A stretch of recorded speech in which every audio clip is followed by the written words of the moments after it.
My name is Tom Strossner. I served in the Air Force from 1967 to 1971. The war era that I was in, which I did go, was Vietnam. I spent 1 year in Vietnam, 1968 to 1969, as an aircraft mechanic.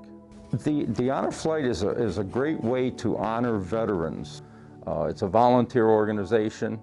Everyone is a volunteer that you come in contact with when you're on this flight, and it's just amazing.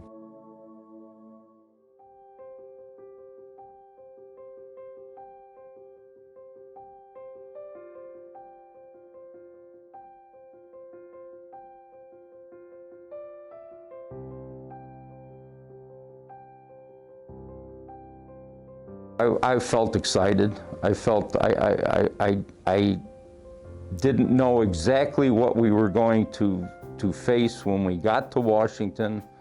I knew that it was going to be interesting and exciting, but it was just the anticipation of getting there and seeing what was in store for us for that day. The schedule for the day was getting to Midway Airport by 4 o'clock in the morning. We got on the plane and took off, and we flew to DC.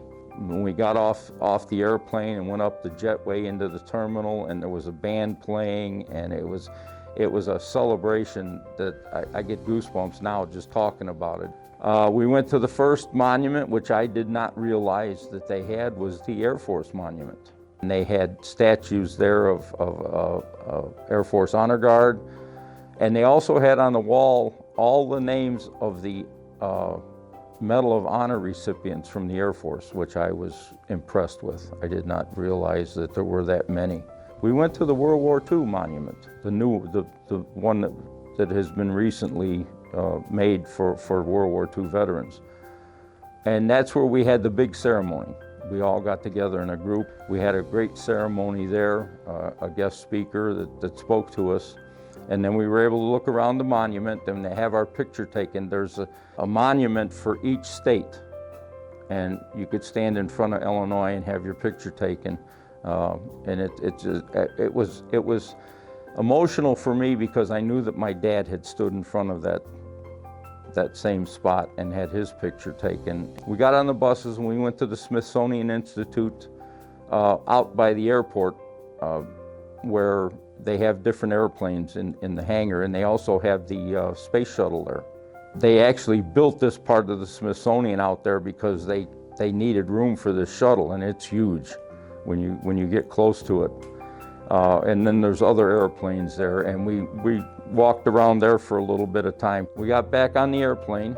We're sitting there waiting to take off, and the pilots came on the radio, and they thanked us for our service. And as they were talking, and they said, "Oh, by the way, we want you to know that both of us are Air Force veterans." And I go, "Yes, all right." You know, I knew we were in good hands. We flew back to Chicago, and they escorted us through the welcome home ceremony, where everybody is lined up and they're thanking you for your service.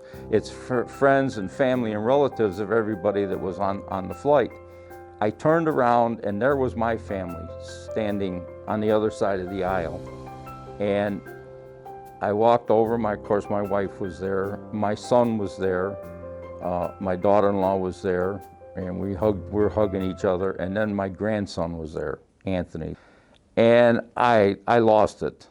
I didn't expect him to be there. And it was rather emotional. And we got to the end of the line, and that was the end of the day. It was a long day. I didn't get home till almost midnight that day, but it was a great day. It was a day filled with excitement. It was awestruck by what I saw. I'd never been to Washington, D.C., so that was in itself was exciting. And Honor Flight, they treated you with the greatest respect. You felt like a person, a diplomat almost, because they did everything for you.